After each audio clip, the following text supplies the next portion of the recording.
ಎಲ್ಲರಿಗೂ ನಮಸ್ಕಾರ. ಇದೇ ಜೂನ್ 6ನೇ ತಾರೀಕು ಭಯಂಕರ ಅಮಾವಾಸ್ಯೆ ಮುಗಿದ ಮಧ್ಯರಾತ್ರಿಯಿಂದ 4 ರಾಶಿಯವರಿಗೆ ಗುರುಬಲ. ರಾಜರಂತೆ ಜೀವನ, ಅದೃಷ್ಟ ಚಿನ್ನದಂತೆ ಹೊಳೆಯುತ್ತದೆ. ಹಾಗಾದರೆ ಅಂತಹ ಅದೃಷ್ಟವಂತ ರಾಶಿಗಳು ಯಾವುವು ಅಂತ ನೋಡೋಣ ಬನ್ನಿ. ಅದಕ್ಕೂ ಮುನ್ನ ನೀವು ಮಹಾಗಣಪತಿಯ ಭಕ್ತರಾಗಿದ್ದರೆ ಈ ವಿಡಿಯೋಗೆ ಲೈಕ್ ಮಾಡಿ. ಹಾಗೆ ನೀವು ಇನ್ನೂ ನಮ್ಮ ಜ್ಯೋತಿಷ್ಯ ದರ್ಶನ ಚಾನಲ್ಗೆ ಸಬ್ಸ್ಕ್ರೈಬ್ ಆಗಿಲ್ಲ ಅಂದರೆ ಈಗಲೇ ಸಬ್ಸ್ಕ್ರೈಬ್ ಮಾಡಿ. ಹಾಗೆ ಪಕ್ಕದಲ್ಲಿ ಬರೋ ಬೆಲ್ ಐಕಾನನ್ನು ಕ್ಲಿಕ್ ಮಾಡಿ. ನಿಮ್ಮ ಸಮಸ್ಯೆಗಳಾದಂತಹ ಸತಿಪತಿ ಕಲಹ, ಪ್ರೀತಿಯಲ್ಲಿ ಮೋಸ, ಭೂಮಿ ವಿಚಾರ, ಕೋರ್ಟ್ ಕೇಸ್, ವ್ಯಾಪಾರ, ಹಣಕಾಸಿನ ತೊಂದರೆ, ಸಾಲಬಾಧೆ, ಸ್ತ್ರೀಯರು, ಗುಪ್ತ ಸಮಸ್ಯೆ, ಹೀಗೆ ಹಲವಾರು ಸಮಸ್ಯೆಗಳಿಗೆ ಶಾಶ್ವತ ಪರಿಹಾರ ಮಾಡಿಕೊಡುತ್ತಾರೆ. ಡಿಸ್ಪ್ಲೇ ಮೇಲೆ ಕಾಣುವ ಗುರೂಜಿ ನಂಬರ್ಗೆ ಒಮ್ಮೆ ಕರೆ ಮಾಡಿ. ನಿಮ್ಮ ಅದೃಷ್ಟ ಹೆಚ್ಚಾಗಲಿದೆ. ನಿಮಗೆ ಶುಭ ಸುದ್ದಿ ಲಭಿಸುವುದು. ವೃತ್ತಿ ಮತ್ತು ವ್ಯವಹಾರದಲ್ಲಿ ಯಶಸ್ಸು ಲಭಿಸಲಿದೆ. ಕೆಲಸದಲ್ಲಿರುವವರ ಇಷ್ಟಾರ್ಥಗಳು ಈಡೇರುವುದು. ನಿಮ್ಮ ಆದಾಯ ಹೆಚ್ಚಾಗಲಿದೆ. ನಿಮಗೆ ಧನ ಲಾಭವಾಗಲಿದೆ. ವಿದ್ಯಾರ್ಥಿಗಳಿಗೆ ಶುಭವಾಗುತ್ತದೆ. ಇದು ನಿಮ್ಮ ಅದೃಷ್ಟವನ್ನು ಬದಲಾಯಿಸಲಿದೆ. ಕೆಲಸದಲ್ಲಿರುವವರಿಗೆ ಶುಭ ಸುದ್ದಿ ಲಭಿಸುವುದು.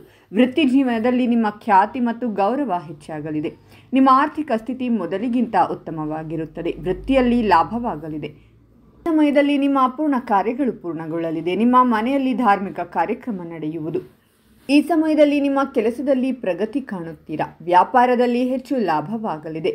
ಹಠಾತ್ ಧನ ಲಾಭದ ಯೋಗವಿದೆ.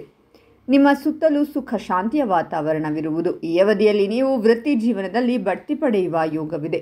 ಹಿರಿಯ ಅಧಿಕಾರಿ ಮತ್ತು ಸಹೋದ್ಯೋಗಿಗಳ ಬೆಂಬಲದಿಂದ ನಿಮ್ಮ ಕೆಲಸಗಳು ಪೂರ್ಣಗೊಳ್ಳುವುದು. ನಿಮ್ಮ ಆರ್ಥಿಕ ಸಂಕಷ್ಟಗಳೆಲ್ಲವೂ ದೂರವಾಗುವುದು.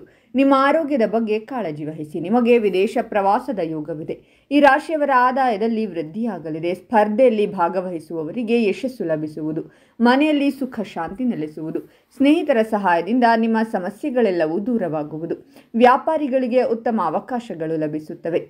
ಧನ ಲಾಭದ ಯೋಗವಿದೆ. ಈ ಅವಧಿಯಲ್ಲಿ ವ್ಯರ್ಥ ಖರ್ಚು ಮಾಡುವುದನ್ನು ನಿಯಂತ್ರಿಸಿ. ನೀವು ನಿಮ್ಮ ಮತ್ತು ನಿಮ್ಮ ತಾಯಿಯ ಆರೋಗ್ಯದ ಬಗ್ಗೆ ಕಾಳಜಿ ವಹಿಸಿ. ಈ ಅವಧಿಯಲ್ಲಿ ನಿಮ್ಮ ಆರ್ಥಿಕ ಸ್ಥಿತಿ ಸುಧಾರಿಸುತ್ತದೆ. ನಿಮ್ಮ ಸಂಗಾತಿಯೊಂದಿಗೆ ಉತ್ತಮ ಸಂಬಂಧವಿರುವುದು. ವ್ಯಾಪಾರಿಗಳು ತಮಗೆ ಲಾಭವನ್ನುಂಟು ಮಾಡುವ ಯೋಜನೆಗಳನ್ನು ರೂಪಿಸಬೇಕು. ನಿಮ್ಮ ಕುಟುಂಬದವರೊಂದಿಗೆ ಉತ್ತಮ ಸಂಬಂಧವಿರಲಿದೆ. ಈ ಅವಧಿಯು ಕೆಲಸವನ್ನು ಪ್ರಾರಂಭಿಸುವುದಕ್ಕೆ ಶುಭವಾಗಿರಲಿದೆ.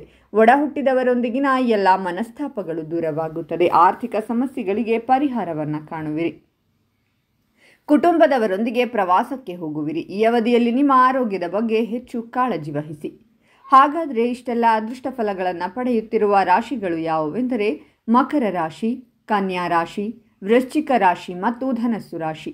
ಇವುಗಳಲ್ಲಿ ನಿಮ್ಮ ರಾಶಿ ಇದ್ದರೂ ಇಲ್ಲದಿದ್ದರೂ ಓಂ ಮಹಾಗಣಪತಿಯ ನಮಃ ಅಂತ ಕಾಮೆಂಟ್ ಮಾಡಿ.